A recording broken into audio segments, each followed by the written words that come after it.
Hey guys, Weil, and got a post-narrated showdown match here. It's an OU match. Yeah, I didn't know how to really start this video, but it's 5th gen OU, not 4th gen. Even though you see my team, well, you see two of my teams, it's 5th gen, because, as I just said, basically I was on Showdown just trying to get a match. I was jokingly using my 4th gen team and 5th gen just to see what would happen. And I come across a guy using my team, and it was just like, well, at least a skeleton. And I just laughed, and I was like, okay, I really hope this match is good, because then it'll be really funny for an upload. But, yeah, I mean, I don't really need to analyze my own team. I already know how to work through it. But the main things, alright, I do have to technically analyze it. But the main things I do gotta watch out for, I gotta get rid of his T-Tar and Magnezone mainly, because T-Tar, I mean, the thing is, Azelf can really run train on this team, so if I can get rid of T-Tar ASAP, that's going to be a huge help, and then Jirachi's going to be a good thing to have around too, so if I can get rid of Magnezone, that's going to bring a lot more initiative to me, so those two, if I can get rid of them, they should, you know, help a lot to get rid of. So that's the main things I'm looking to get rid of, but obviously want to get rid of everything. But Leeds, I know he doesn't have anything that can prevent my Azelf from getting rocks up, because I know my team. I mean, even if he has different sets, I know nothing should really be able to prevent me get rocks up by, you know, killing me and shit. So I'm just going to lead with Azelf, get my rocks up as quick as possible, and go from there, really. So that's what I'm going to do. So to do lead off with Azelf, he leads off with Rotom. I'm like, alright, I'm just going off the assumption he might be special defensive, but he isn't. Like I said, I should still be able to get rocks up. He does trick me at Choice Scarf, which I'm actually kind of okay with, just because of the fact that, I mean, it does help me later on in case the Celebi is scarfed or against something else, but he does bring in T-Tar off of a Volt Switch. I'm like, okay, I'm going to hope he's banded and just go, and that he's going for Stone Edge. I'm going to go into Flygon, and I do take the Stone Edge. That damage does look like it's banded, unfortunately, but I should be able to deal with it. But he does bring in Landorus, predicting the Earthquake, but since I am Life Orb Flygon, I can just Draco Meteor him the next turn, which I do as he gets up rocks like I figured he would, because it's a safe move to do. And I'm just going to go for Fire Blast just to see what'll happen, and takes him out, so that's cool. But he brings in Infernape, and I'm like, fuck it, let's give me the Switch Initiative, because if I switch, then he's going to have Switch Initiative, so I'm giving myself Switch Initiative by letting Flygon go. Even though Flygon could have been helpful, it's better in the long run that I do get rid of it, because, like I said, that Switch Initiative is really important always and forever.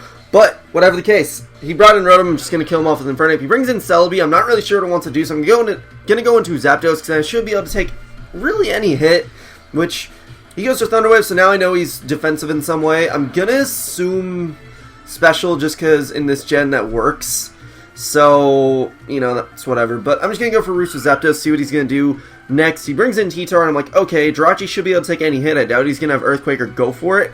It was more doubting that he was going to go for an Earthquake, because he could have Earthquake, it's just not as likely as Superpower. But whatever the case, went for U-turn, because I was like, okay, he's going to switch, but he didn't. So I'm like, well, shit, I'm going to go into Zapdos' Death Water, because it's not really going to do too much more for me. But whatever the case, going to go into Azelf just to U-turn kill it, because I didn't want anything else to take too much Stealth Rock damage, but yeah. Infernape comes in, I'm like, okay, let's sack Suicune, because that's probably going to be the most useless thing. Close Combat does a lot, so I'm thinking maybe he'd still be banded, but I really should have ran the damage calc. But he does take me out with another Close Combat, so that's all fine and dandy. I don't know, whatever. But gonna scare him out with Azelf. Now, the thing is, Fire Blast could kill almost anything on his team at this point, at least to a KO, so I just go straight for that, because I would have killed Infernape at -2, and Celebi wouldn't like taking the hit, neither with Magnezone. But I miss, which basically means Magnezone gets to take me out with Fire Blast, and Azelf would have been huge later on, you'll see, but, I mean, it really would have. So, you know, he took me out after I missed Fire Blast, which sucks, but whatever. But now, bring in Infernape, just revenge him with a Mach Punch, just in case his own Infernape wanted to come back in after that. I mean, it was essentially game at this point, because there's not much I could do to take on both of his guys with what I had left. But whatever the case, just gonna go back into Jirachi, because I had nothing better to do. I didn't feel like leaving an Infernape like that. But it does take me out with a Close Combat from Infernape, which does show he's Scarfed, which is why Azelf would have been important. But now, since I only have Infernape left, I have to just kill off one or the other. Actually, just one, because I have to kill off his own Infernape with my Mach Punch. And then, essentially, he's just going to recover it for really no reason.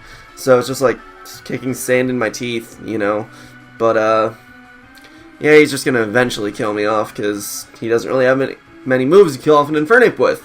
But that is essentially the game. So GG, Guy. It's kind of weird fighting at least a skeleton of my team. I mean, I did expect different sets, except for like Rotom, but it was just like, you know, because the structure is still the same, so you still have to be in a mindset to play something like that. So it was still kind of weird, but I'll take pride in knowing that if it wasn't for Fire Blast missing, I probably would have had a decent chance, because then I could have killed off Magnezone, someone could have came in, I could have spotted, and, you know, it would have just been stuff.